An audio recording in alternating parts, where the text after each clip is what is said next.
time because I didn't have a legal description of where the variance actually laid with respect to the site plan or with respect to the property itself. So the portion of the motion and the part that was approved, that it be subject to the DDA easement, fails.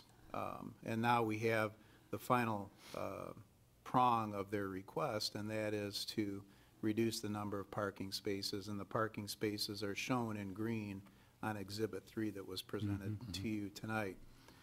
So this was just learned within the last 2 hours through some investigation by our engineer. And as you all know, our planning staff has been ill and has been out of the office for an extended period of time. So it needed to be brought to your attention. It needed to be brought to the applicant's attention. Karen just did that moments ago. So I'm not sure.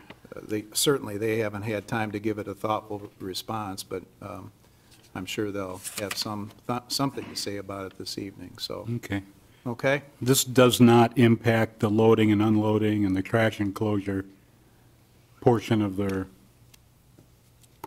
variance request that we approved. Not the DDA easement, Yeah. no. Okay. Site plan review will also take into consideration that, so even though it's shown there. Yeah, Mr. Kohler raises the point that the site plan review would have taken that into consideration, but we thought it important to raise it tonight before we get too far into the process, because that would give the applicant the opportunity to perhaps go back to the drawing board or reconsider the application. So, but Dennis is right that site plan review would have taken all of that into consideration relative to placement of parking spaces and so forth. Okay. All righty. Thank you. Are there any further questions for Barry? Okay. Thank you. No. I'd like to open the, No. or no, I would like We're going to hear a motion to open the, Before we do that, I'm asking, We can read because this was a surprise, if you want to. should we let them take another look at their own plan? Before I'm we, sorry, well, There is no public hearing. Public hearing occurred at the last meeting minute, but we need to ask the applicant to come to the Right. podium to address these new issues.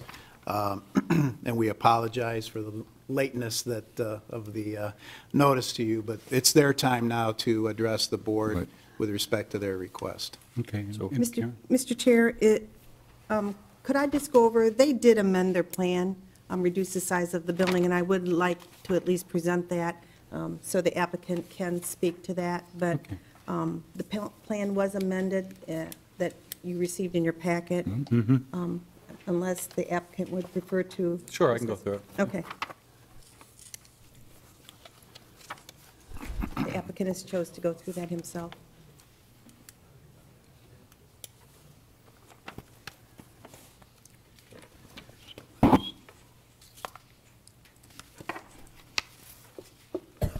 Good evening, Chairman, members of the board. My name is Tim Ponton. I am the design engineer for the project with Stonefield Engineering and Design.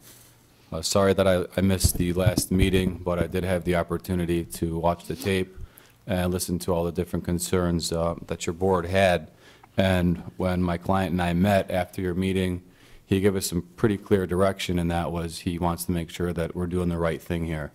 So we went back to the drawing board, and after listening to a lot of the different discussion, the board's concerns, some of the community's concerns, what we did is we said that we were comfortable with all of the things that we were proposing, but there was one really great point brought up by the board, which was the loading and the unloading, which was going to occur in the drive aisles, which also shared parking. So we said, we're requesting a variance for the number of parking spaces, and this could get a little bit hairy. Should one of these delivery vehicles show up when it's not scheduled, they'd be blocking some parking, some things of that nature. So what we did do is reduce the size of the building. We've added this recirculation, bypass, loading zone to the rear. So you can see that we would completely eliminate the one variance for the loading and the unloading in the front yard. We've also reduced the size of the building to accommodate that, which also reduced the parking variance request by 1 space. It is a bit of new news, as you mentioned. I think that there's really nothing that we can do about that, and looks like the DDA has a plan. We want to be a part of that. We are honored that they're going to build those pillars in the fence in front of our site. There's really not a lot we can do about that. So I think with that being said, it can only help the discussion that we're going through tonight, as, you know, the only realistic thing that can happen from here is the building's going to continue to shrink down. So the prior variance that was approved, one of the conditions, your attorney did tack that on it, recommended tacking that on it at the end, that it would not have any impact on the DDA easement. So I think that's already part of the record. We're in agreement. We completely agree with that. And thank you guys for finding that. We haven't seen that easement or that language yet, so I'm sure we'll be in discussion on how to work all those details out. But I think it, you know, what everybody's requesting is that this is going to have to get shifted back. So we'll make that happen. We can accommodate that without losing any parking spaces. It might result in the loss of some building area, but we will go back on the drawing board for that matter. But we do think that it can be handled during the site plan review. So our final variance request tonight is really in terms of the number of parking spaces. I believe that the trash in the front yard has been approved. The easement, as we previously discussed, has been approved. And the one last item that it seemed like people were uncomfortable with was the number of parking spaces. So we went back and we designed a number of centers similar to this. So, you know, we've done thousands of these types of centers over the last 10 or 12 years. And when you're looking at the general retail parking requirements, the industry standards as compared to your zoning ordinance standards, your zoning ordinance is requiring 1 parking space per 100 square feet of usable area. I would say that the national standard is somewhere closer to 1 per 250 or 1 per 300. So just for these little 2 retail users, he's got 1 retail user at 1,800 square feet and another one at about 1,700 square feet. Your ordinance states that those 2 little spaces require 28 parking spaces. In my professional opinion, I think that these 2 spaces are going to require about 10 parking spaces. What you're looking at here is maybe, so very small retail users, a jewelry store, a florist, a shoe store, maybe a vitamin shop, specialty smaller retail where you have 1 or 2 employees, and then think about, or maybe a Verizon store, something like that. You guys have all visited these types of establishments. There's usually 1 or 2 people in there besides you. So then when you're moving on, so let's assume that that's going to require approximately 10 parking spaces. Moving on to the restaurant, one of the busiest drive-through users that we can think of is Starbucks, right?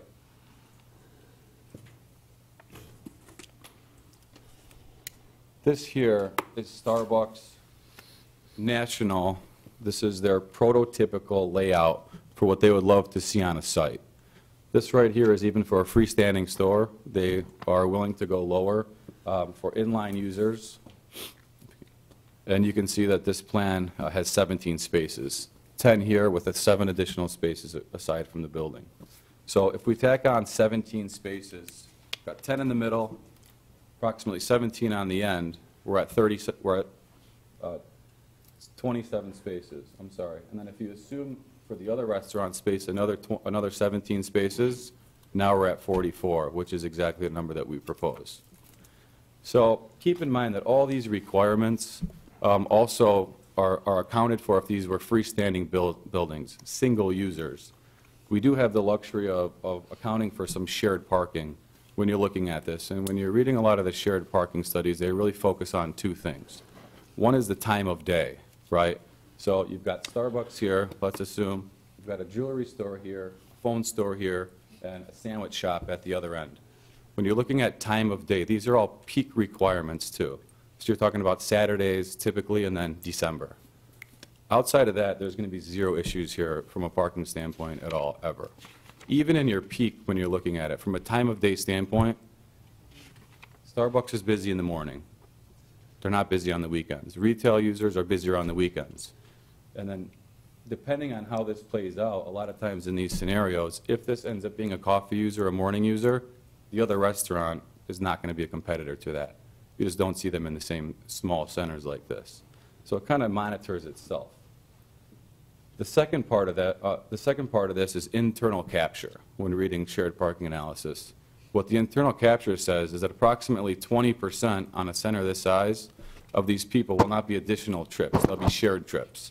So approximately 20% of the people that come in to maybe grab a sandwich for lunch might go and stop and get a coffee. Something similar to that. So we feel very confident from a parking standpoint that this will have sufficient parking. We've significantly improved the circulation on site so that all those parking spaces are usable. It sounds like from here, even if this deficiency, if you grant the relief that we're seeking, the situation can only get better if we reduce the building size. Right, so it can't get worse, which is why I think we can act on it tonight, based on if you're comfortable with this. There also seemed to be a little bit of confusion when going through. We don't really know who the users are, what happens if this changes, does it have to come back in front of the board, some other things like that. And so this is the absolute worst-case scenario that we can propose. So, in fact, if one of these retail users wanted a bigger space, one of the restaurants was smaller, as long as it was a lower impact, we would be okay. Now, if there was a greater impact, we wouldn't be allowed to do it, period, based on what we've been granted relief on. We'd have to re-request a new variance, come back in front of the board, re-notice. So this is a worst-case scenario. Now, one of these retail users, it might be, maybe it turns out to be an insurance office, right? But the good news about that is that as long as it's a lower parking generator, you can mix and match. But this would be the max number of parking spaces that we would seek under this approval. Does that help to clarify that at all? I've also, just for reference, to give you guys point of reference, I've pulled from, so your ordinance is not that different. It does actually say 1 per 100 in terms of retail, right, which I'm stating that does not meet the industry standard. That's very aggressive. It's overparked. But it does have this sliding scale for retail. So once you hit the next threshold, now it's 1 per 150, then it's 1 per 200, then it's 1 per 300. Where it's very inconsistent with national standards is that typically when you read the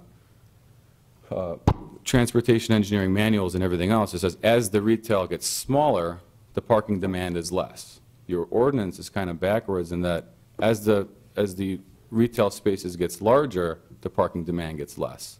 So that's where it's really kind of tricky in terms of where your ordinance differs from most that are out there. I did pull all the local communities.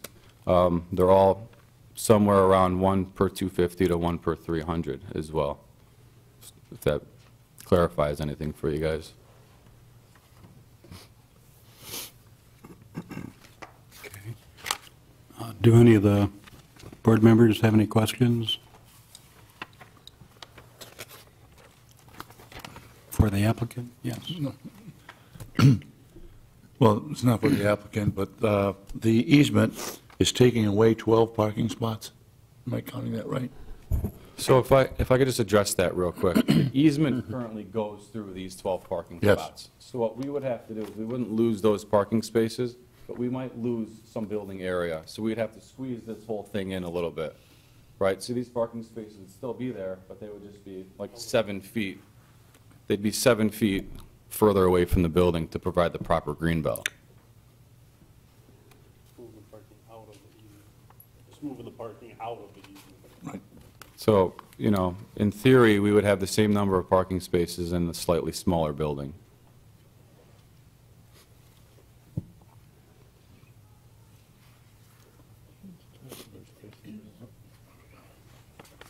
To accommodate. Oh, the variance is 22. Okay. Anyone else?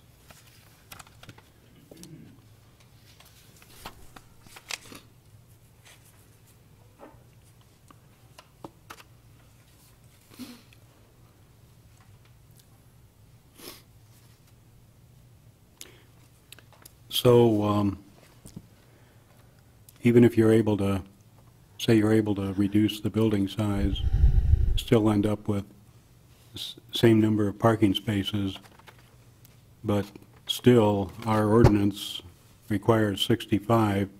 You're proposing 44, so that's a reduction of about a third of the spaces that we require by ordinance.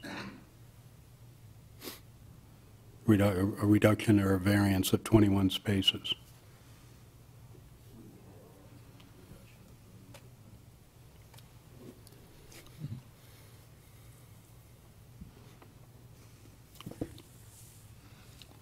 Again, I think, if you want me to kind of go through that again, the parking numbers for the restaurant, we agree with, they're right on.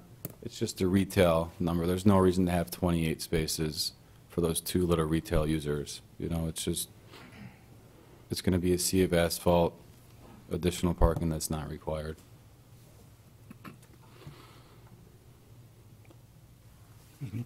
Is the coffee shop going to have indoor service also? Yes. Does it sit down? Okay. Yes.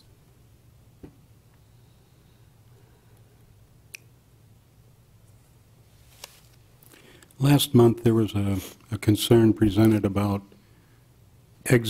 traffic exiting onto Stearns Road and onto Secor Road. If the person exiting wanted to turn left, they're blocking all exits in that location. Yeah. So anybody wanting to get out and maybe turn right, they got to wait until the left turn person clears, and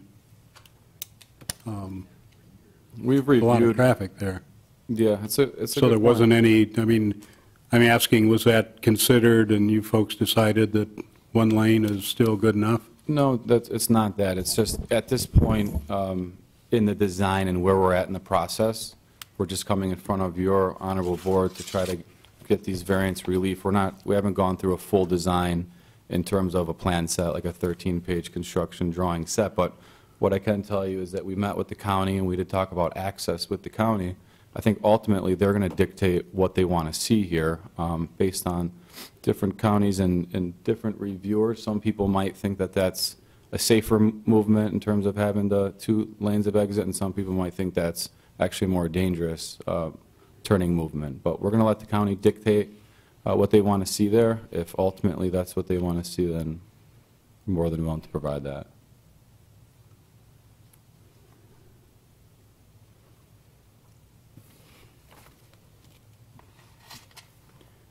But, our general thought process was not that we wanted to ignore that comment, but that we would handle that once you got in front of plan review, and we're going through all the site plan comments. Because it doesn't really have an impact on, what we're doing now, what we're seeking relief for. Any other questions? If not, then, let's see. I guess the board, any comments or questions to the township folks? Mr. Or- Chairman, Yes. I'm going to put him on the spot, and I apologize, but if you would allow me, I do have a question for Barry. He may or may not be able to answer it relative to the placement of the easement, if you would allow it. Sure, yes. Could you come up to the podium, Barry?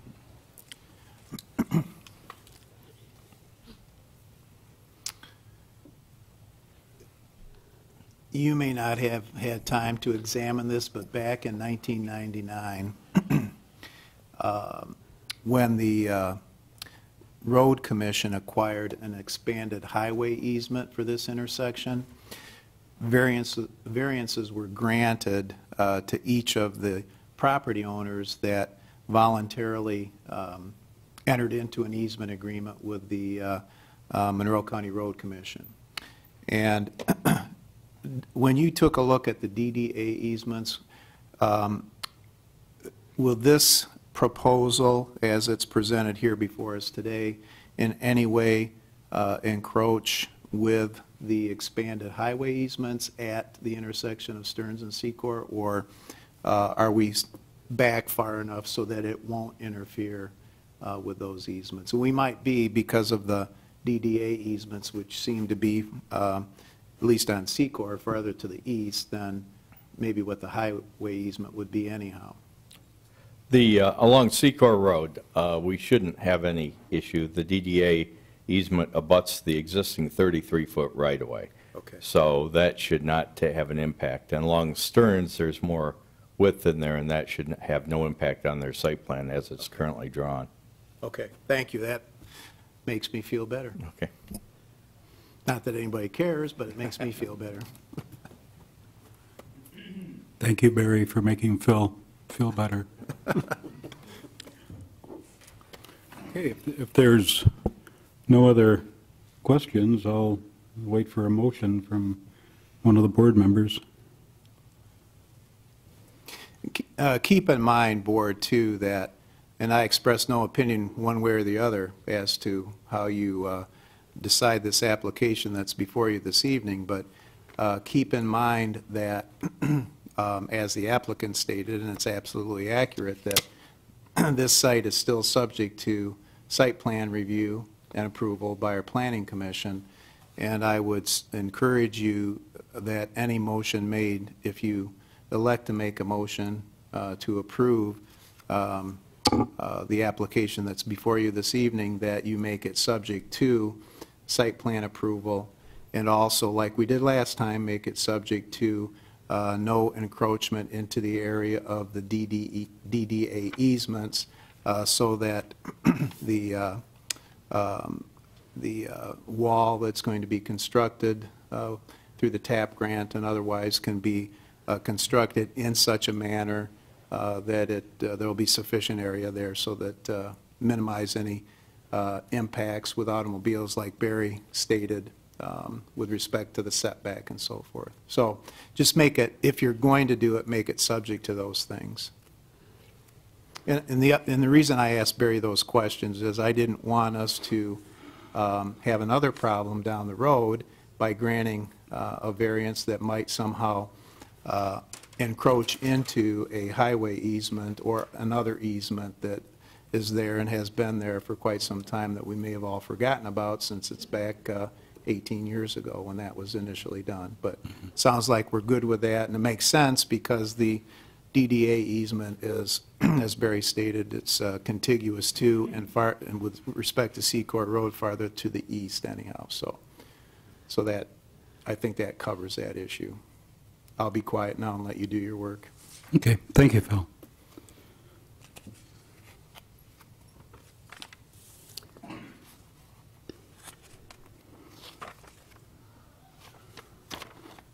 Okay, waiting for a motion.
Could I ask Phil a question? Sure, sure. Excuse me, Phil. You had mentioned not to, that we add to the motion, not to encroach on the DDA easement And then you had mentioned, I'm sorry, It would, planning. it would be conditioned upon no encroachment into the DDA easement Got that? and subject to site plan approval by the Bedford Township Planning Commission.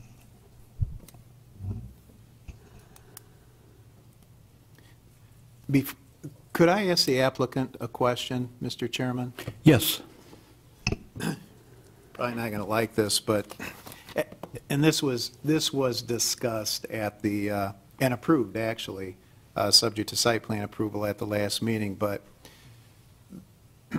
I've talked to a couple of the DDA members, and they're very active in this DDA district. It's, as you know, the county can only have one DDA, and this is where it's at. It's Stearns and Secor, and they put a lot of effort in over the years in terms of at least exerting what influence they have to make sure that this whole area is properly developed in a good way for the benefit of the township residents and those visiting the township.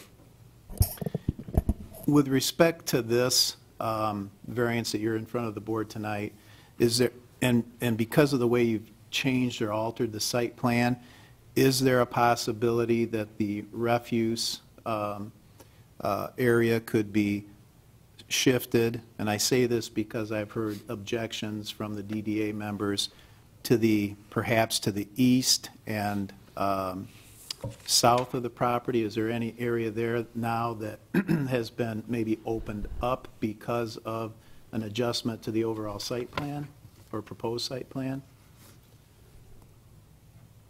Yeah, I think it's something we can certainly take a look at. And I mention that because I know you want to be a good neighbor. Your developments in the past have done well in the township. And that is a concern that's been expressed by the DDA members.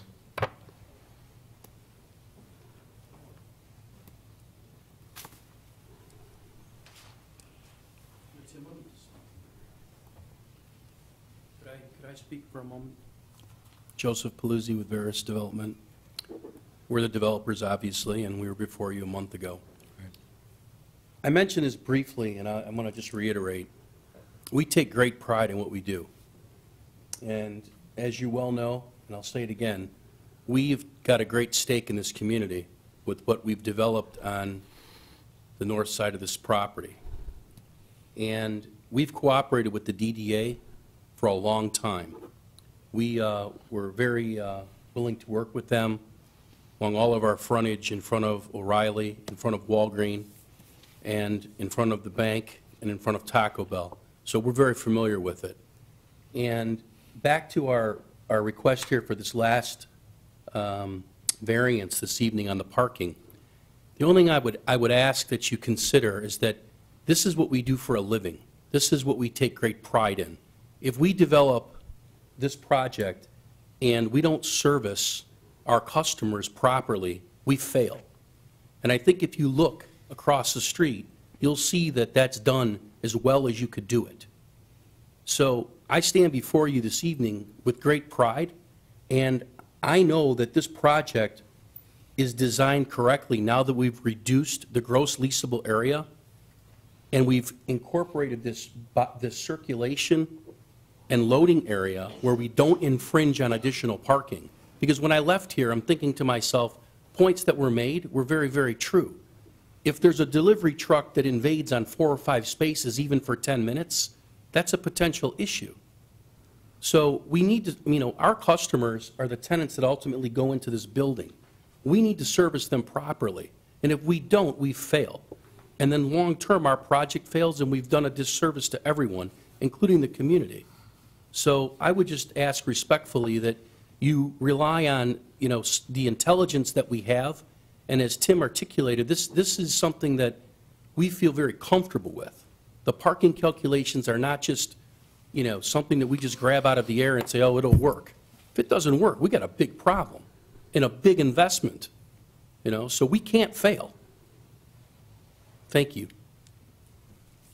Thank you.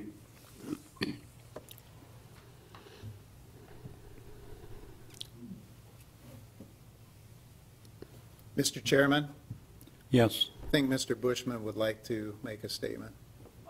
Barry. Just real quick, and just as a clarification on the setback, so we're all clear, if this does get shifted, should this move forward, we have the 15-foot easement, where the new wall will go almost to that edge of that easement, within a foot or so.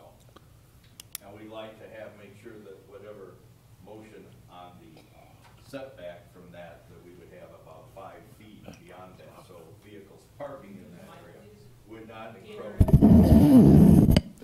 We would like to make sure that not only do we make sure that the easement, where the 15-foot easement where the wall will be constructed, but we have at least another 5 feet beyond the wall, which still will require a variance, but it would allow so in case a vehicle would back up into that area, that would still be an area that you wouldn't back up into the wall, and that would still require a variance from the standard ordinance. So you have 5 feet beyond the wall. Is that clear? 5 feet. Well, we can negotiate that, but I mean, you're talking 3 to 5 feet you'd need because, you know, if somebody backs up with a pickup truck, you're going to have, the last thing we need to have is a Yeah. Sometimes the water gets in that field too. That's just feeling So, Mr. Chairman, may I? Yes.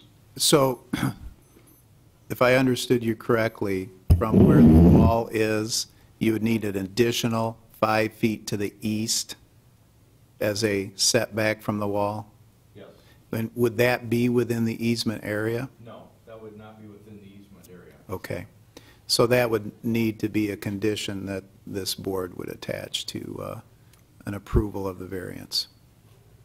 Okay.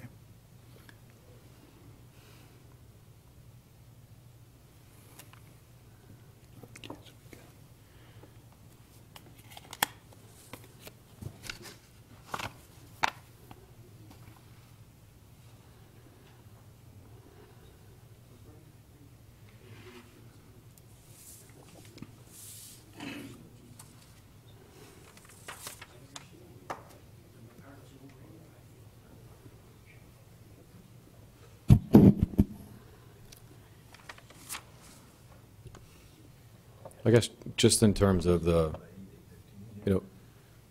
it would be more agreeable to us. I know that he's recommending 5 feet. I'm not sure where the 5-foot number came from because I've never seen a car overhang more than a foot or a foot and a half, let alone 5 feet. But what I would say would be a great condition to add on is that we'd be willing to work with Mannix Smith's office to come up with a number that everybody was comfortable with.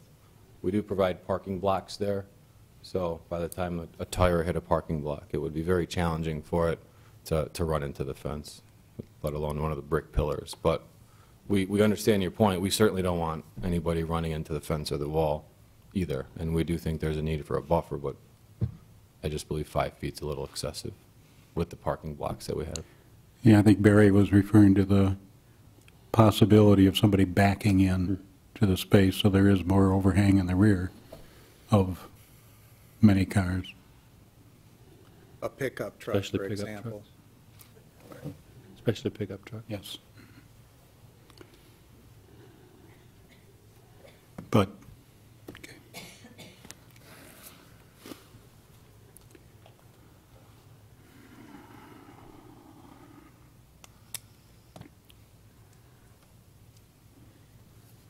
Bob, Yes. can I ask Phil another question? Sure. Phil, can we approve a variance for that setback that we're talking about, this 5-foot tentative setback? Can we approve a variance based on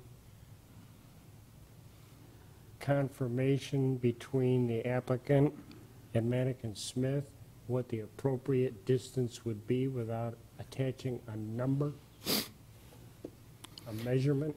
You could make it conditioned on an agreement to be reached by our engineer and the applicant as to the appropriate setback distance. If you make a motion to approve, it's a motion to approve decreasing the number of parking spots from, I may be wrong on these numbers, but from 65 to 44, or thereabouts. Yep. So, as you all know, you're vested with the authority by state law and by our ordinance to attach reasonable conditions to the granting of an easement. So one of those conditions could be an agreement to be reached between our engineer and the applicant as to the appropriate distance or buffer between the wall to be constructed by the DDA and, for instance, where the tire block would be set. So you could do it that way, or you could set a certain number if you chose to set a certain number. My question was only because I wasn't sure if we could grant a variance without a number. But you just told me, yes, we can if there's an agreement between the engineer and the applicant. If our engineer says no, it needs to be 5 feet, then it needs to be 5 feet. But I would, if you want to provide some flexibility for some discussions and working through the site plan review process with the planning commission and our engineer, you can do that. If you choose to do that, you can do that. It will be a condition of the granting of the variance if someone chooses to make a motion and it's adopted by the board. So that agreement could actually fall into the thing that we refer to when we're doing planning, addressing the issues of the engineer. Yes. Okay. And that would be whatever their agreement ended up being. So Barry would be, in essence, bringing the decision in his letter to planning to the applicant that they need to satisfy that. Why don't you do it this way, to make it clear? The number to be set by our engineer, he's the final arbiter, he's the final decision maker, but he will, in consultation with the applicant, so they can have some give and take, so they can work together on the site plan. Does that sound fair? Yep.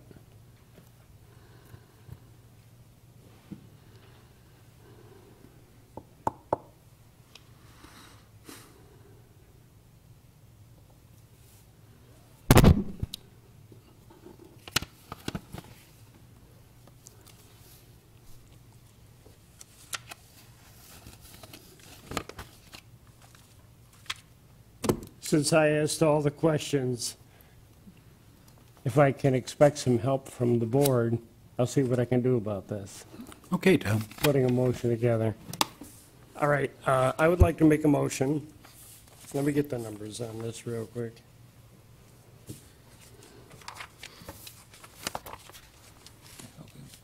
Oh, you got it? Okay. I would like to make a motion on property number 5802-032-056-00, the location being Stearns and Secor Road. And the motion is for a variance in the parking to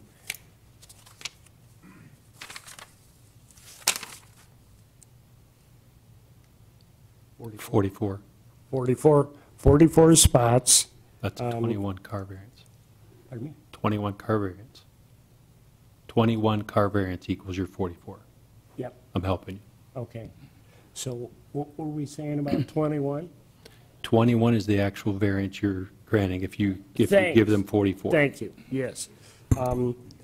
The variance would be for 21, a reduction in 21 parking spaces from 65 to the applicant's application for 44 spaces.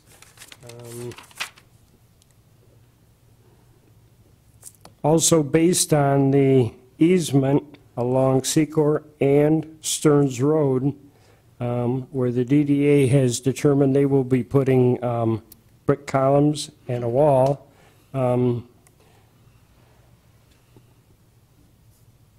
the variance for the parking spaces that we've already approved are not to encroach on the DDA easement, and currently, based on the drawing before us, which we'll call number 3, the 12 spaces along Secor Road currently are encroaching on that DDA easement.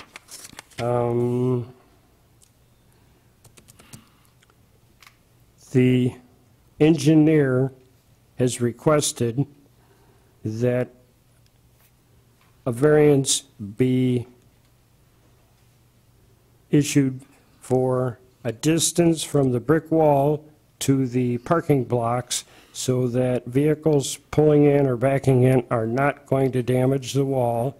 That distance to be determined between the engineer and the applicant as far as what that setback will be. And also, any of these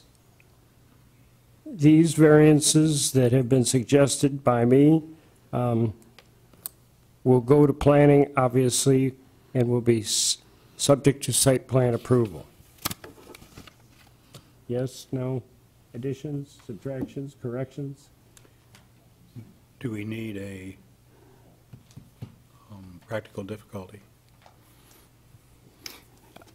For your consideration, I would suggest that the practical difficulty as proposed by the applicant is that based on national averages, based on their development of other like sites, the requirement of 65 spaces for this particular development would not be required to adequately park vehicles for patrons who will be at these sites based on various times of day, traffic patterns, and things of that nature. Ditto. Thank you, Phil. You're welcome. I would like to add that to my motion. Anyone else? Did I cover it all? I'll second, Okay. and I'll ask for the friendly amendment addition. Go ahead. Just for clarification, that this variance, by moving the 12 parking spaces, which is going to obviously take them further to the east, may require a building downsize to be able to fit in that footprint.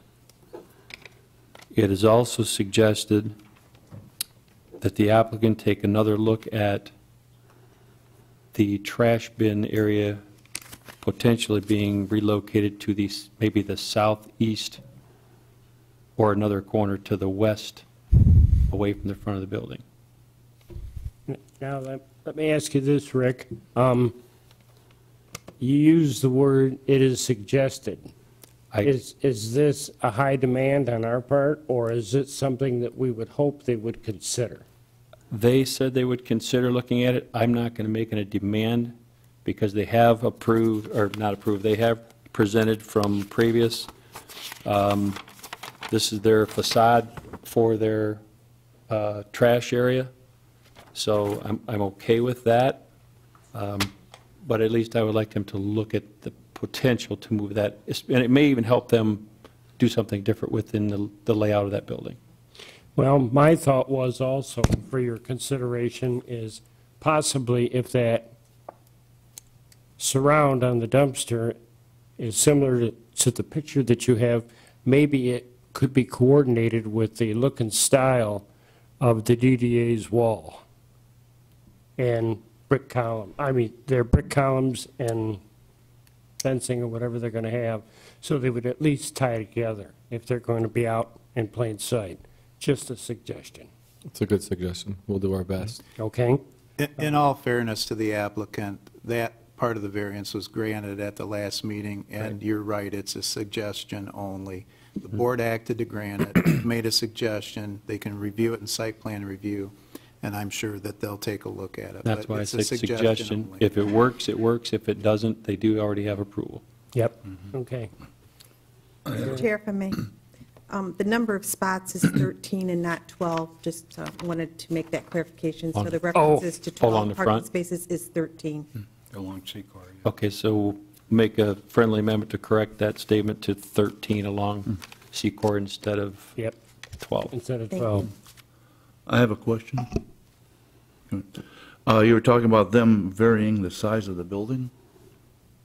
Is that what I heard you say? Yes. I said it may take that because they're going to have to push those spots to the east, and that travel lane along that western Right. side of the building may encroach up where they don't have enough room. Right. But of course, that's going to all come out in site plan reviews and everything, but I'm just making a clarification, that could happen through that process. Well, I'm guessing that based on the agreement that the engineer and the applicant come up with for the distance away from the wall will determine Exactly. how much building square footage is changed, correct? That's accurate. And the Okay. travel lane's got to stay, so Yep, that'll. so they that- keep their lanes. Right, Okay, that's all. all right. He needs to accept the friendly amendment. I will accept the friendly amendments. They're good Okay, ones. so we have a motion and a second. Karen, would you like to call the roll? Mr. Zebek, Aye. Mr. Steiner, Aye. Mr. Welling, No. Ms. Bork, Yes. Mr. Potter. As much as I like to see some development on that corner, I'm going to say no, simply because there's too much of a reduction of parking spaces. Motion carried. Thank you very much. Okay.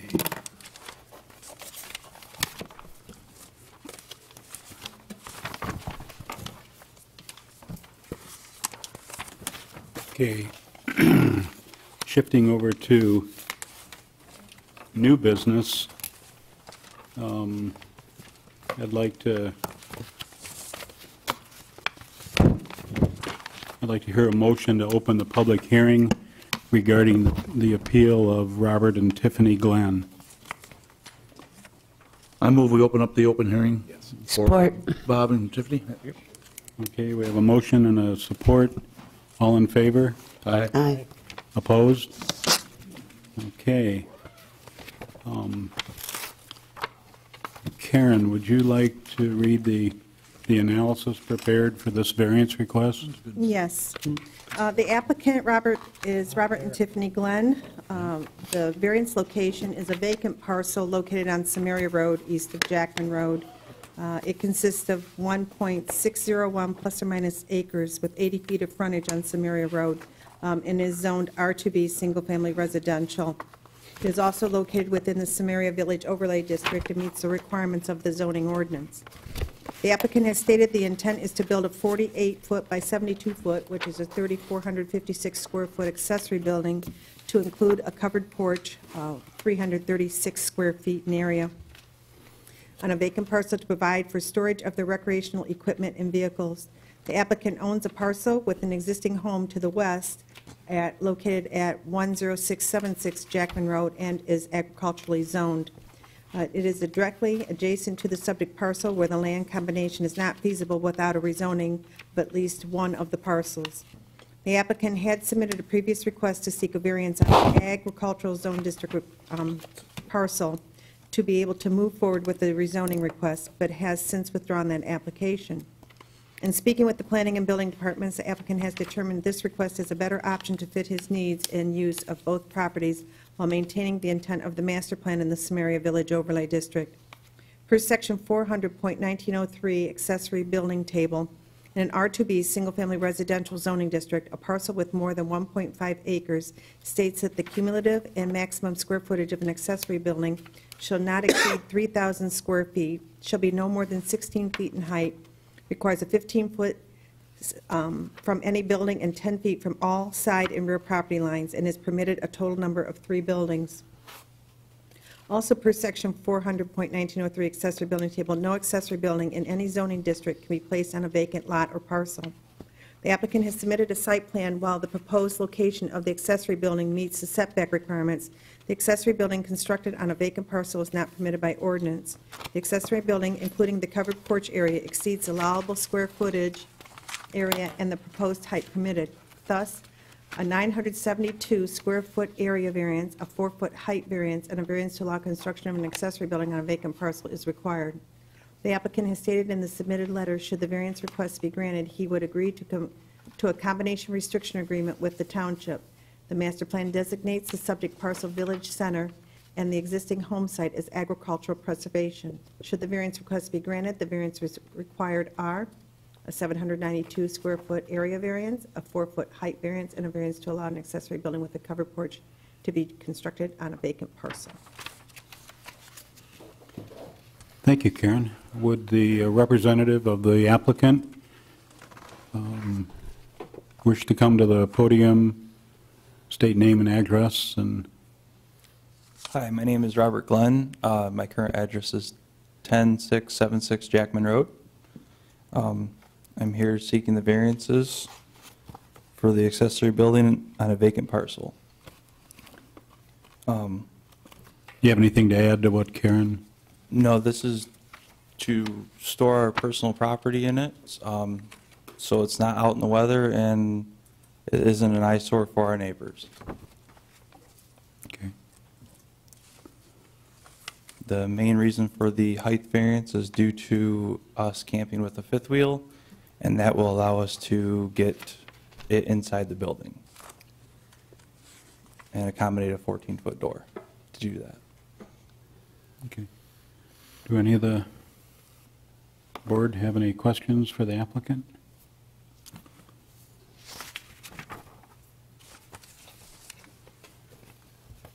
Mr. Potter? Yes. Just a quick question. I see at one point you talked about doing a rezone, and you pulled that back? Yes, sir. Just because you didn't want to combine the two parcels for difficulty, or? I was advised by Karen and Jody and the board there would be a better direction to go to ask for the combination restriction agreement for being in the village proper. And of course, that allows for, if you were to receive the variance, that agreement could at some point be revoked if you decided to sell the property to build a home in front of that particular unit Yes, sir. on the same parcel. That's all, Mr. Potter. Okay, thank you. The one question I have, Sure. there's different, for accessory buildings, there's different truss designs. Like the one I have in my barn, the truss actually goes up, not parallel with the roof line, but it goes up a bit, so I can have a higher door clearance, but it doesn't require the raising of the roof of the whole structure. Is that something that you've looked into to possibly give you the height inside the building for your fifth wheel? We did consider it. One of the biggest things is at this time and in the near future, we have no plans to build a house on that, to withdraw the combination restriction agreement. So we'd like to be able to see the doors to keep, have a visual eye on the building at all times from our property. And that would allow us also to be able to bring them in and have less cleared woods to get them back, our trailers and other equipment backed into the barn. Okay, so the different design of truss wouldn't help the side doors? Correct. Yeah. Okay, all right. That's the only question I had.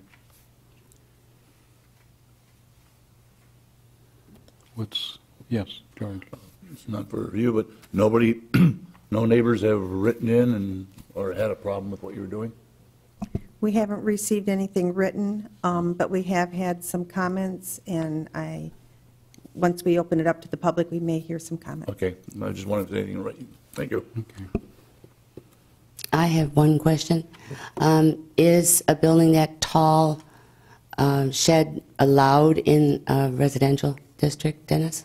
That's why they're seeking the variance. That's why they're seeking the variance Okay, to allow it. thank you. Okay, then, is it appropriate then to open it up for public comment? Let's do that. Is there anybody in the audience? Henry? Mr. Chairman, members of the board, Henry Levens on behalf of Bronlick, Levens, and Bronlick. I've been retained by the Mills family, so Mr. and Mrs. Mills, their sons, Sue and Marvin, and along with them, their neighbors. I have George there in the corner, along with their neighbor, Mr. Stevens, seated next to George, as well as the Mills' immediate neighbor, Miss Orick, and her daughter seated behind the Mills. And so we are here to, well, I'm here to give voice to the neighbor's objection to these two variances. I'm not sure to the hardship, the practical difficulty that petitioner is putting forward to request his variances.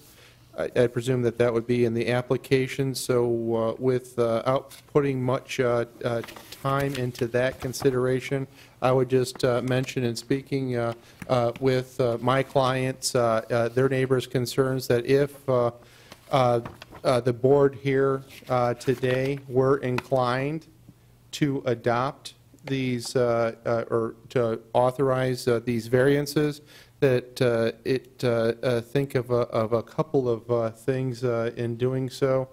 The board's attorney, and I'm not going to be able to paraphrase him as eloquently as he did, but indicated under law and your ordinance, you have within your authority to impose reasonable conditions, reasonable restrictions with your variances.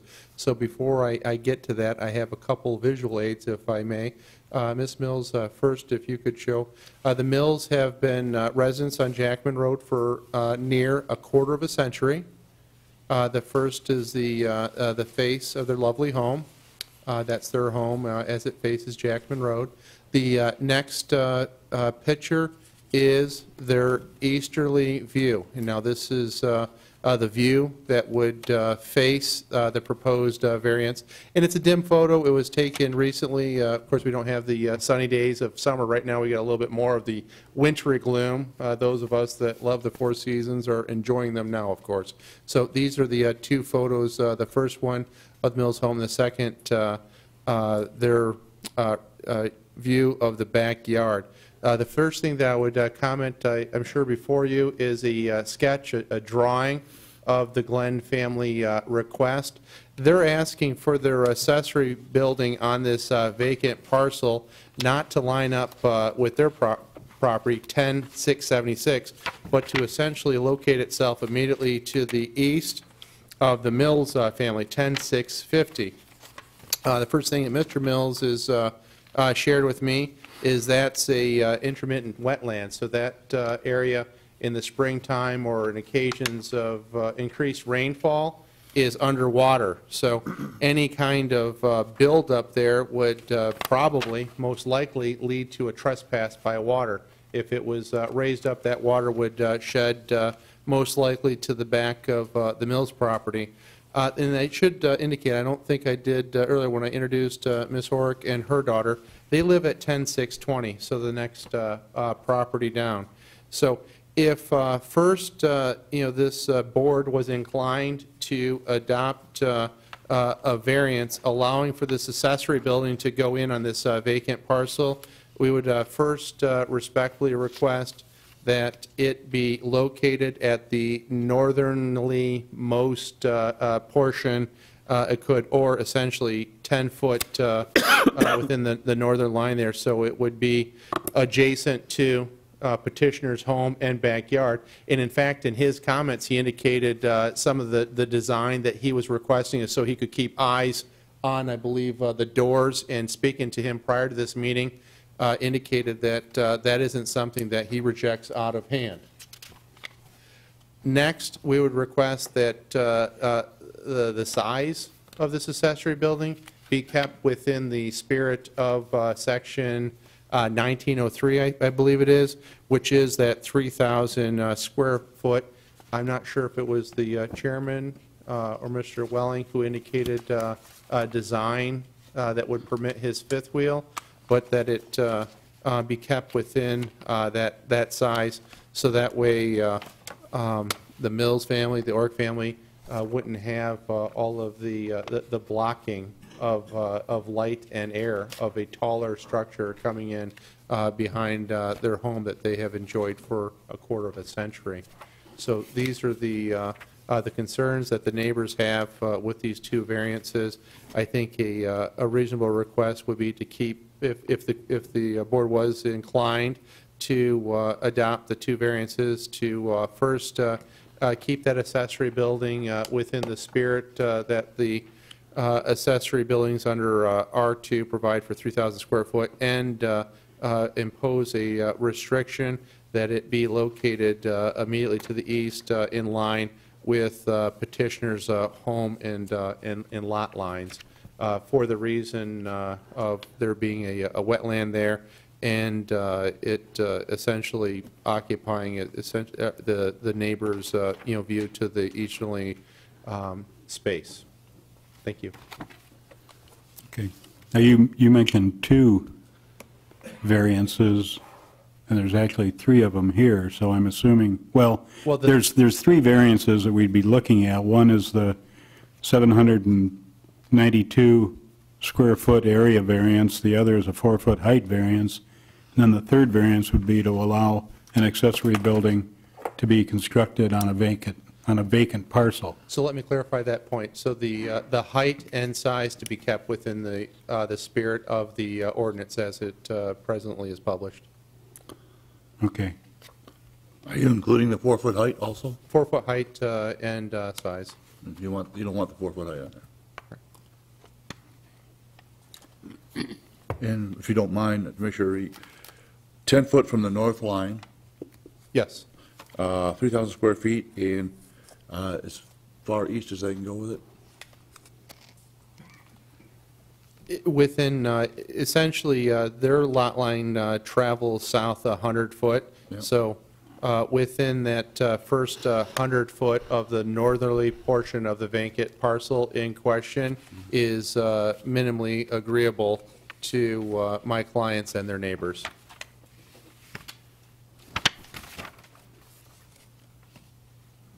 Could you give me one moment, please? Sure.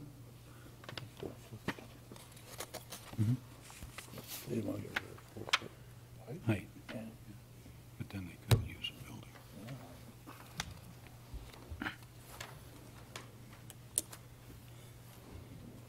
I spoke with the Mills family, and Mr. Glenn, well, here I'd mention, he moved in the neighborhood in November, and I mentioned to him if he had come and talked to him neighborly, and hopefully this will open up the communication between them, so that way they can, talk what interests both of them, so we wouldn't have had this step here this evening. But the Mills family is agreeable to the additional 4 foot, if that's what's required, so he can back in his fifth wheel, because they expressed their concern. Obviously, they don't want all of the boy toys out in the yard, the camper, the boats, the four-wheelers and stuff. So if that's what he needs to park his toys, in that building, that's agreeable. Okay. Another question I have is, the Mills, we've got a map that identifies the applicant's two parcels, but are the Mills two properties between the Masonic Temple and the applicant's property? So going north from the hall, the first 10-620 is Ms. Orrick's property. Then the next one up, 10-650, would be the Mills family property.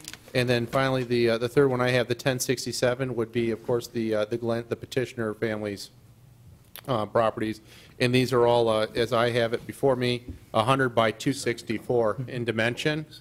And so what we would ask is that the northern most corner of the vacant property, that being the first 100-foot north going south, and then over 131, and I believe that's approximately 132 foot to the east, be considered for their accessory building.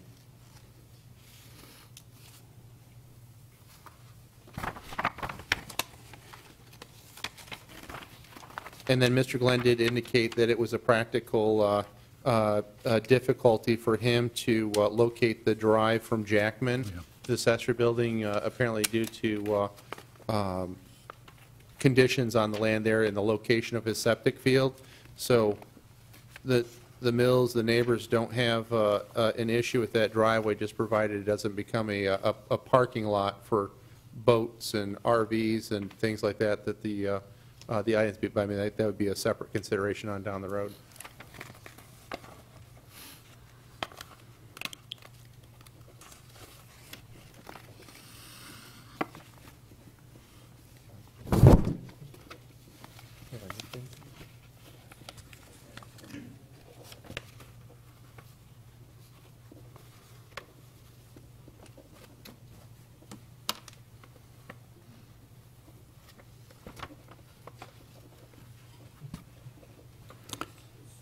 Are there any other public comments?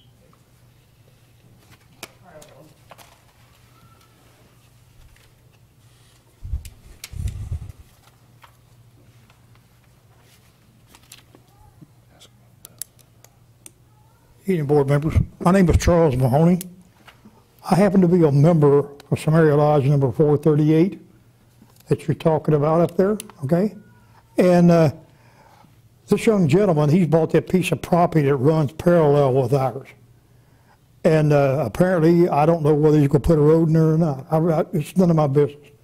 But it would be an improvement to the area, what he does.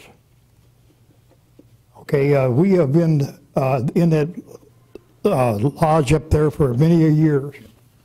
And the property originally was owned by a guy by the name of Sterling Kuchar. And that's who the Samaria Lodge 438 got their 2 acres of property.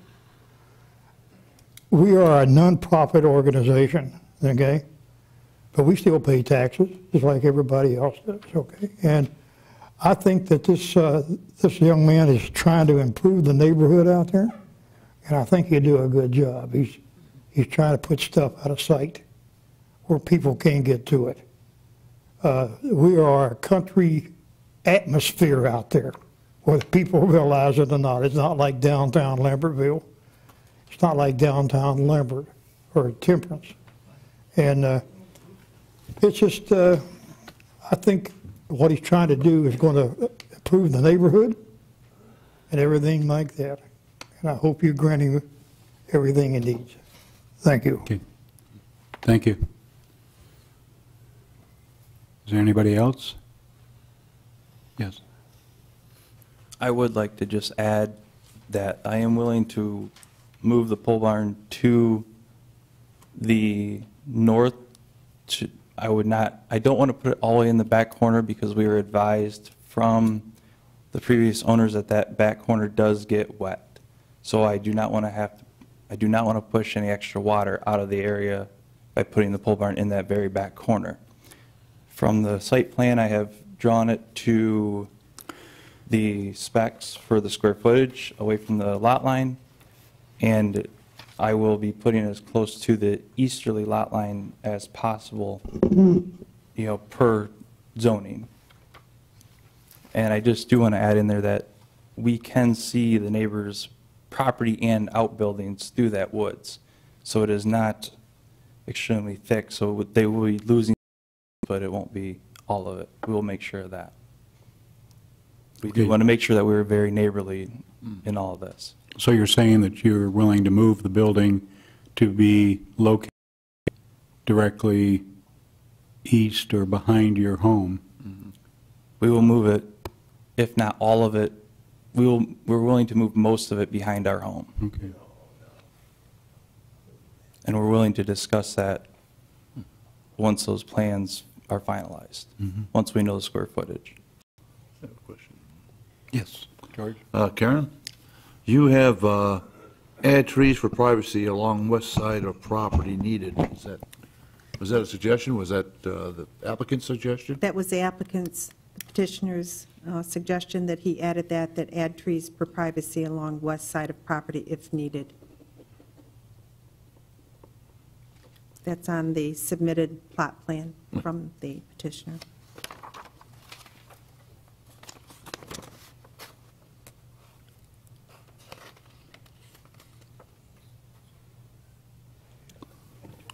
one of the requests of your neighbors was, well, originally was to stay within the allowed height, but then they backed off on that, indicating, or I think, understanding that you wouldn't be able to use the building Correct. if you didn't have the height. So it sounds like that part of it was, or that suggestion or request was dropped. Correct, but I want to, clarify that compromise was conditioned on the notion that this accessory building wouldn't be located an inch further south from that 100-foot line of demarcation from the north boundary of the vacant parcel. So that essentially, what we're talking about here is that part that would follow going east from the Glenn family's where their household is. And so wherever he put it, if he wanted to put it, on the line or, partially in his, the neighbors don't care as long as it's within the first, 100 feet and in the size of, 3,000 feet that the ordinance dictates. If it needs to be an additional 4 foot tall so he can put his fifth wheel in there, they want to be reasonable. They want it to be neighborly, so that way he can do that, but they don't want it behind their home for two main reasons. First, that area, as indicated, it floods, and that would certainly lead to a future water issue.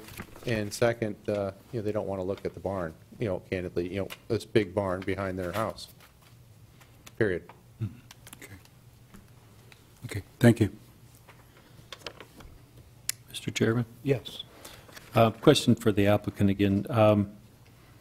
I'm hearing that, of course, your lot is 100 feet wide, and we're looking at a building of 48 by 72. So, and if I'm seeing your drawing, I'm assuming it's correctly that the 72 feet would run north-south. Correct. Okay. So that gives you your property width minus the 72 feet of the building gives you 28 feet. Correct. So you could go quite a bit up toward the northern part of the property. Yes, and is that where you're saying there's water up there too? that's what we were indicated, and if there is, we don't want to push that water into our other neighbors that own the lot. To your north? Yes, to my north. Can't push your water onto any neighbors. I don't want to push it either way, but that, Right. I want Manage your own water. to, yeah. It's not a matter of wanting to, you just can't. Yeah, and we will. Yeah. And then you've got a 48-foot depth, or I should say width of the building, because it's 72 long, and that would go along your 132 width, or approximately 132. Mhm. So really, that gives you 84 feet to position that building Correct. within that envelope. Mhm. So do you think that you could get that within your 100-foot envelope?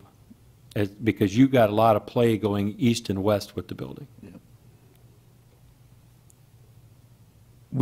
Because it's 48 feet east-west, and you have 132. If we put it back that far, we could probably turn the building and accommodate the other way. So we, depending on your approval, we can adjust the plans accordingly at that point. Okay, so there, again, there's another opportunity that may present itself to be even better. Yes.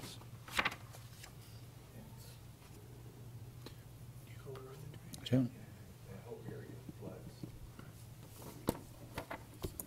May I say something?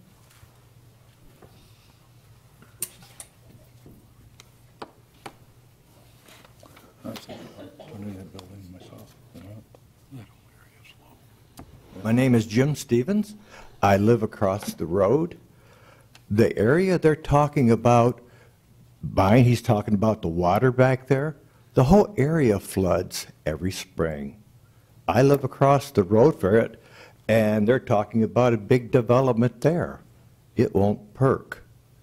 No matter what, in any heavy get of rain, it floods.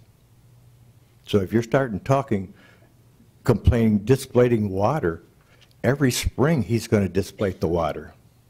They can't, it's going to be there.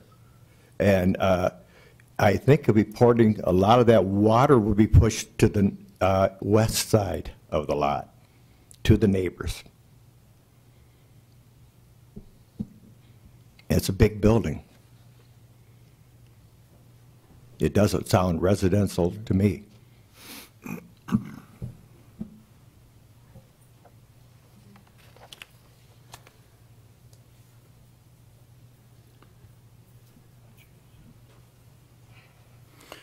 Okay, any other? I will add that we have the availability of very good drainage contractors that we can control the water and have done it for years in these types of applications to control that water runoff. And if it is flooding, to control it to where it is now or whatever the building does displace. Okay. I think at this point, is it appropriate to close the public hearing so we can move on? Just, well, we might as well go ahead and ask the applicant, where is the current runoff / toward drain or ditch in your area? We have not lived there long enough to determine everything. Once we get through this spring, we'll know where the water will go or how this exactly will be affected. Because the concern there is, you brought up, it's possible you can do things for drainage, et cetera. But if that's something you agreed to, you may find yourself that you can't direct anything toward a drain because it's cost prohibitive. Right. So if that's part of a variance, to ensure that you had to make sure that proper drainage was either there or you had to create that proper drainage to go to the nearest waterway or drainage site, that could get pretty expensive. He can also borrow dirt on site and change, where he stores water on his own site. Mhm. He could store water back to the south on the lot. But he also could pump the water to a proper drainage way also. So a lot of farmers have tiles that go into a sump crock and then they pump to a ditch. So he's got some different avenues where a grading plan should be submitted for the building permit and approved, but he has many options. Okay, so I'm glad you said that because, again, I'm not familiar with that, where that's going to drain to, and you are more than I am, Dennis. Thank you. That's all.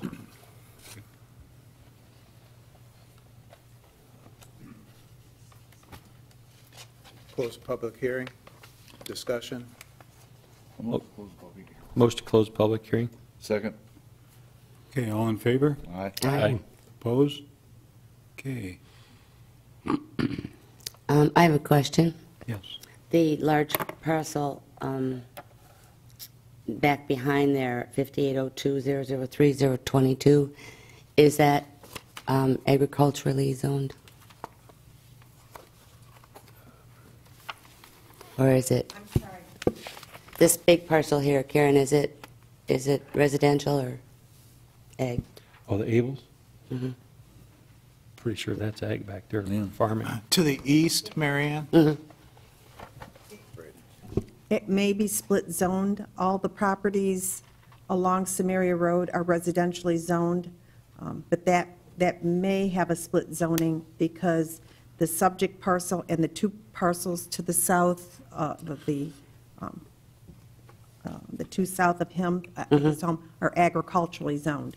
And all of those properties north of them are agriculturally zoned. Is that So right? that may be split zoned. I apologize for not having that information.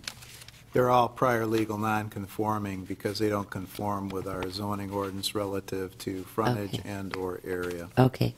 Because I was wondering why this parcel was R2B and the house is zoned agricultural. It doesn't make any sense to me. excuse me, the temple to the west is PBO zoned. All the properties to the east of that fronts Mary Road are residentially zoned. Okay. The 3 to the east are R2B zoned, and the remainder have R3 zoning districts. Okay. But that one may be split zone because of the depth of the property. Okay, thank you. Well, I personally question putting a big building like that on a residential parcel all alone. I don't know. Let me address that. I express no preference one way or the other. But for this to work, there absolutely has to be a combination restriction agreement, and it has to be between the applicant and the township, and it has to be recorded at the Register of Deeds office. And those generally are prepared by legal counsel and then signed by the township, the appropriate township representative, and signed by the landowners, the people who actually own the land. In this case, it's the same individual who owns the agriculturally zoned parcel where his house is situated, in the R2B parcel that he purchased to the east of that extends out to Samaria Road.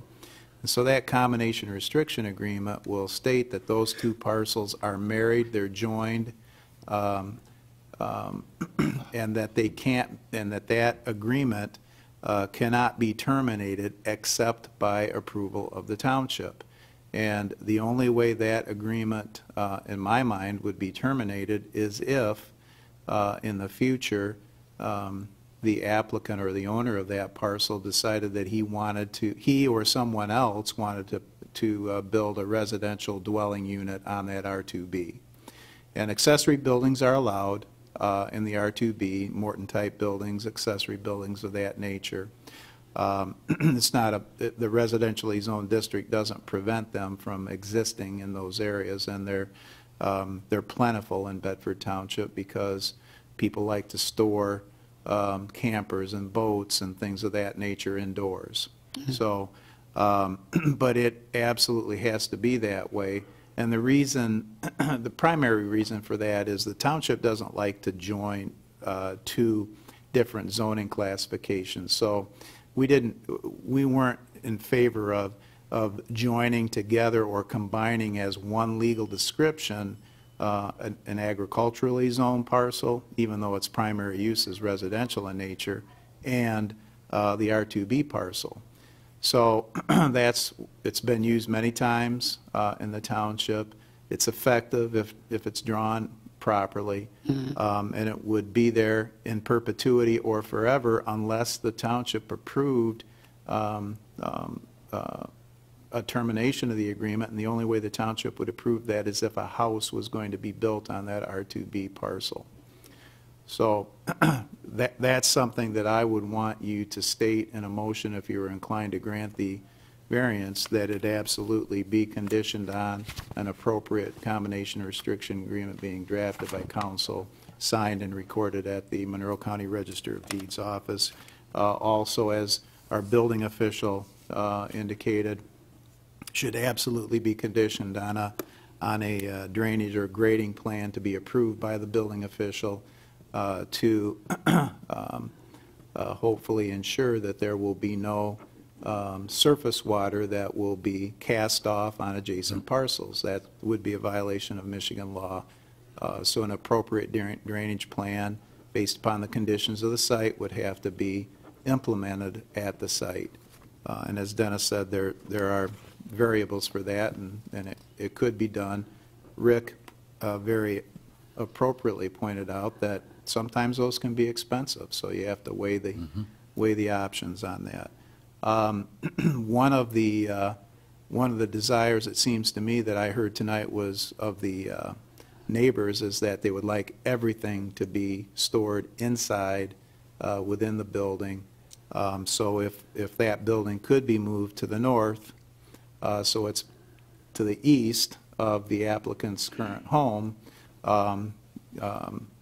you might want to consider, again, I express no preference, but if the goal is to get everything that he owns in terms of boats and campers and mowers and whatever it might be, that it all be, that way it could all be stored inside. Another condition that I would like you to consider is that this building not be used in any way, shape, form, or manner for a commercial use, that it's storage, that it is accessory to the home, not to be used for commercial use, because that zoning district doesn't support that use. In other words, we don't want an auto repair shop being run out of it, or a woodworking shop for commercial uses being run out of it. It's for a hobby, that's fine. Those are my thoughts. Thank you. You're welcome. Mr. Chair, Yes. if I may, with referring to the combination restriction agreement, that was explained to the applicant, and he is aware of the restrictions, and the only way that it can be changed is by the township. He is aware of that. Okay.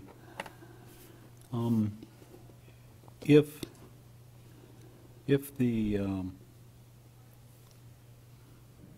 1.6 acre R2B zone property with the building on it, if that's ever sold off for somebody to build, I don't know, is there enough space left on the lot to put a home and septic tank or whatever?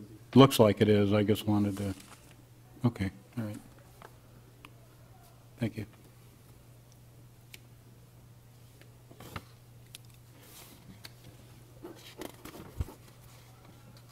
Any other questions or comments? Nope.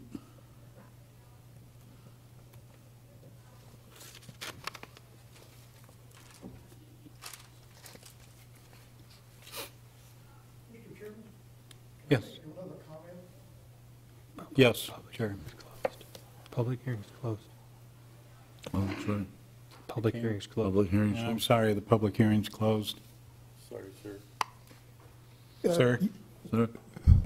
You already know who I am. I'm sorry, but we Chuck Mahoney. closed the public hearing already. I'm sorry. Okay, the only thing, I just want to make a comment. That piece of property that you're talking about, okay, used to be a farm, the Sterling Kuchar's farm, okay? And his family is inherited. He's been dead for years. And they've been settling, they've been building on it, they've been selling some of it off and stuff like that.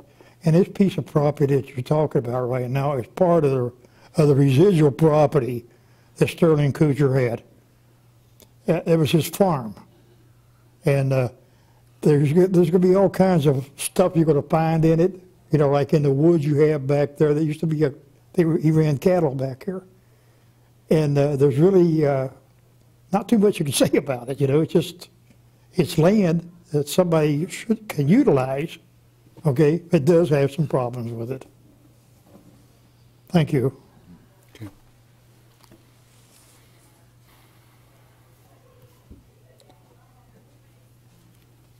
Okay.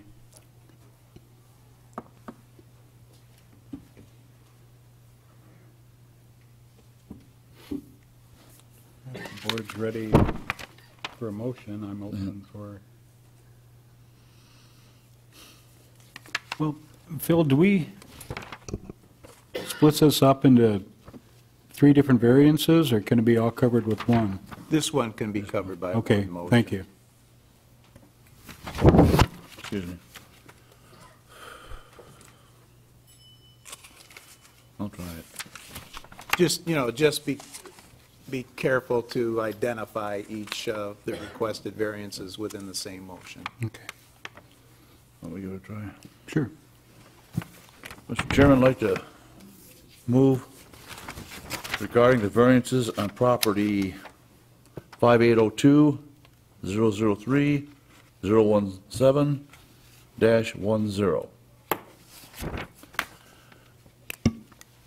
Regarding the variance about the 4-foot height, well, we already solved that. We're not going to talk about that. I would like to make a change that we change it to 3,000 square feet that the building be as close to the north line and east line to be behind the applicant's home. We ask that a combination restriction agreement be written and that the building would never be used for any commercial use. We want the material that was to be put in the building, the material that he talked about in his application, that should be kept in the building. And also the water problems be taken care of to follow state law. In other words, he has to take care of that water table and make sure he doesn't infringe upon his neighbors. And if anybody has anything else to add, throw it in there. You do have to address the 4-foot height variance. If you're moving to approve that, then that needs to be part of the motion. I believe that we should approve the 4-foot height variance. And to allow an accessory building on a vacant parcel. Oh, and to allow a building on the vacant parcel. Oh, that's right there. I apologize.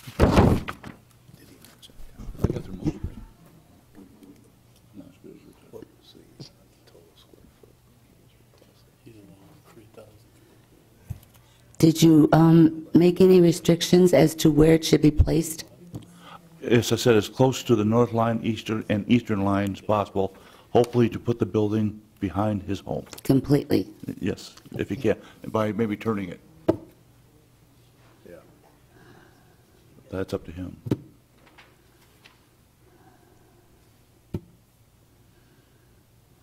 You want to mention driveway must be off of Samaria Road. Mention the hardship being the septic tank, the leach field on his property of the Jackman Road parcel. You also need to mention the combination restriction agreement with the township. I did. Oh, did you? Yeah. I And as missed far that. as the hardship of the, I guess I didn't think that the driveway was part of the variance. But it's a reasonable Request. request. Yeah, sure. Is that a friendly amendment? You Well, we don't have a second second yet. Oh, well then, never mind. You were asking for help. Yep. And, Put down what he said. Can you do that way? and then anything regarding trees? That's hard to say right now, Yeah, it but is. that was in there. Because he said if necessary. What is if necessary and whose opinion? Yes. Neighbors. But we don't want to turn that into a litigation either. Nope. So we've got to be clear on that. So we would ask the applicant to actually put in trees to promote privacy between what he's doing and the neighbors.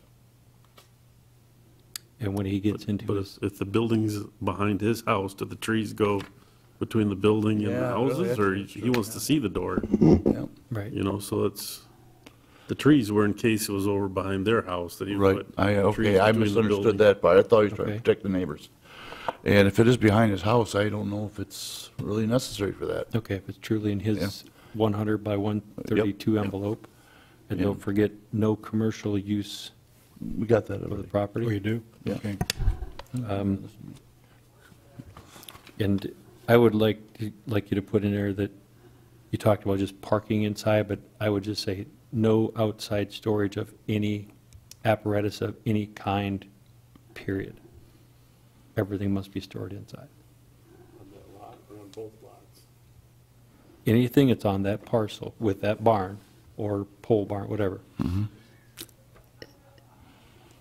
You know, if you're going to do that, you don't want to set up an impossibility here. That's If he right. moves it all the way to the north and to the east, you're decreasing his requested square footage, but then putting a condition on that there's no outside or outdoor parking. And if he can get all of it behind his parcel, it's just something you need to consider. If you're going to make that a condition, Because now he's got to move the stuff onto the Right. parcel where he's living that he can't get in the building. So he'll be backing stuff closer to the neighbor's house, you know, to get it onto That's the why I was parcel where he's hesitating on living. that. Just- Of course, not being the builder, then we need to be very careful what we're saying about the square footage and what size that building's going to be. And is it going to work? I mean, we're not telling him what size building he's really allowed, or dimension. Actually, I did mention 3,000 square feet. Yeah, but 3,000. But that could be 300 feet long and, you know, Well, I was so. assuming we were going along with his 48 by 72. So, Well, if What it's would be that, different? if it's that, then there would be an additional 792. I thought it was for the porch, okay. Well, that's why I'm just saying, 3,000 square feet, and how do we answer that? Do we give him the dimensions? The 3,000 square feet's allowed in the ordinance, he doesn't need a variance then. There you go. That's, you're denying the 700 larger feet. square feet, Yes. correct. So you don't have to, Okay, I don't have to. So we're actually granting a variance on the height and the location? Yes. Height, location, and not the square footage. Correct. 3,000 is permitted. As it's currently stated. Is it, may I ask the applicant something, even though we've got the, The board can do what it wants. oh, good. If, okay, obviously, we're talking about having you move the building so it's directly behind your 100 feet of lot width Correct. off of Jackman. And we're also telling you that you gotta, everything that you have has to be stored in the building. Correct. Can you do it if you, can you store everything in the building if we take off, or if we do not allow you a 792-foot variance? We can do it. We'd be playing the shuffle, depending on what we want out for that weekend or that trip, but we could do it. I will add in there that we have no intentions of making it under 48 wide, just because of, recreational vehicle length is getting your 36, 40-foot long, and to leave extra length to get it in there. So we have intentions of making it 48 wide and then adjusting the length accordingly to fit the zoning. Okay. Obviously, what we're trying to do is give you as much of what you want as possible, but also give your neighbors Correct. something We- as well. I feel we can make it work. It'll be tight, but we can make it work. Also, I don't know, did we actually address the business about keeping the stuff in that building and not tying his hands too much? I'm not sure where we ended up with that part. Well, that's why I suggested you might want to think about whether to grant the 792-foot requested variance if you want everything to be stored inside that building at all times, so it's not visible to the neighbors, and if he can, keep it behind his home within that 100-foot envelope, then do you want to allow the square foot variance or not? this was, This is his building. Yeah, let him talk. Yes, It's the variance. yes, yes, and So actually, the variance would be- Speaking with the Mills family, provided with Mr. Welling's conditions and Mr. Steiner's clarification that the barn is located entirely within that 100-foot by approximately 132-foot deep envelope, immediately going, from Jackman straight, east to their eastern boundary. They're agreeable to the additional 700 feet with, the provision that obviously, the understanding is he keeps everything inside. And they're reasonable people. I mean, if his truck is there for the weekend or whatever, no one's going to gripe about that. It's just for what I just every day say is the toys. I mean, they don't want the campers, the boats, the RVs, these things. I mean, they understand if his truck is there or what have you. They just don't want an RV display in the backyard. So with that, they'd be agreeable that he has the proper ceiling clearance to back in the fifth wheel, because they want to be neighborly. Sure. And that he has the proper space to, reach a compromise that they both want. He wants his things protected, they don't want to look at it, so that would make sense. Okay, So thank you. Jody also All right, brought up, George, you got- Jody also brought up the fact that if you look at the square footage, the porch Yes. was actually 300 some, 336 yeah. square feet, Right. and that the building was only going to be 456 square feet. So the porch was Was a just going to make significant the part thing of that, look right. better. So- Yes, it will. Yeah. Yeah. I agree with that. So to correct or change my motion, I would like to allow the variance of 792 feet as part of the motion also. We have a second yet? I don't will think- second that. Oh, you did? I will. Okay.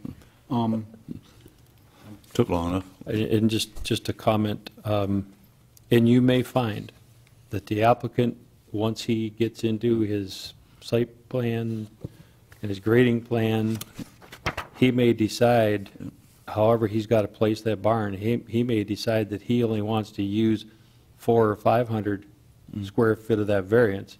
He just can't exceed it. So he may decide at some point, it makes sense for him to just say, I need to knock off a couple hundred square feet to do what they've asked me to do, keep it in this envelope, Right. position it so the neighbors are happy with it, and I applaud the neighbors that have been very agreeable to this as well. And the most important part about the whole thing is making sure you take care of that water problem. And with a fifth wheel, I will say, he's looking at, I think he said a 36-foot fifth wheel. Add another 20-plus feet on for that truck. Sometimes it's nice to just leave that vehicle hooked together, and he should be able to get in that 72-foot barn. The whole thing. Especially if he's, some days you got to work on your equipment while it's hooked up. It might be freezing outside. He could be hooked up inside and working on the truck and the trailer together, so. Okay. A couple questions I have. George, did you include that the drainage and grading plan has to be approved by our building official? Is that something that you, Well, I said that he had to comply with the laws, that no water gets pushed down the other. okay?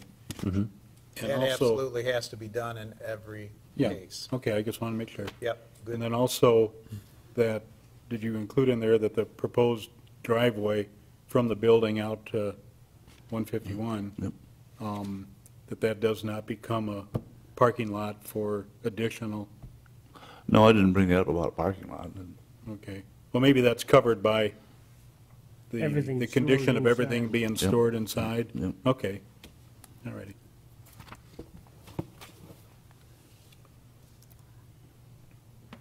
Call the Okay, so we question. have a motion and a second. Karen, would you like to call the roll? Mr. Welling? Aye. Mr. Steiner? Aye. Ms. Borg? Aye. Mr. Zebek? Aye. Mr. Potter? Aye. Motion carried.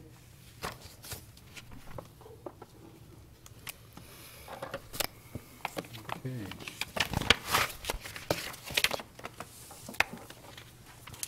Let's see. Next item on the agenda is public comment.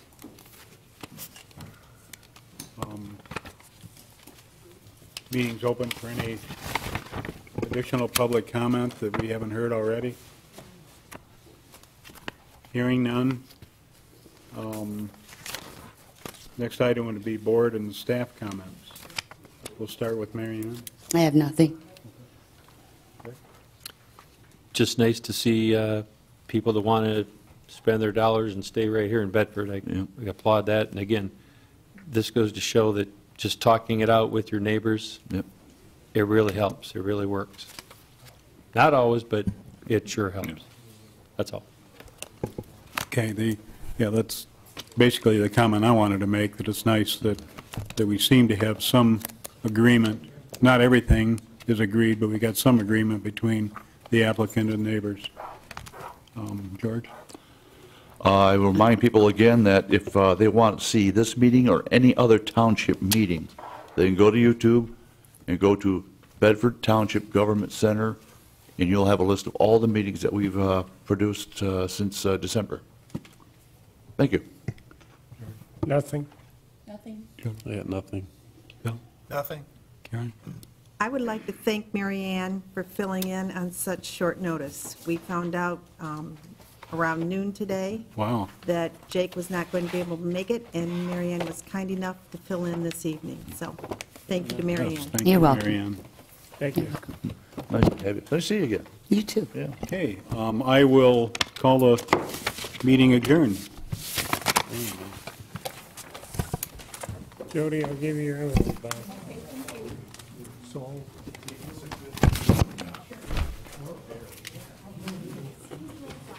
I started.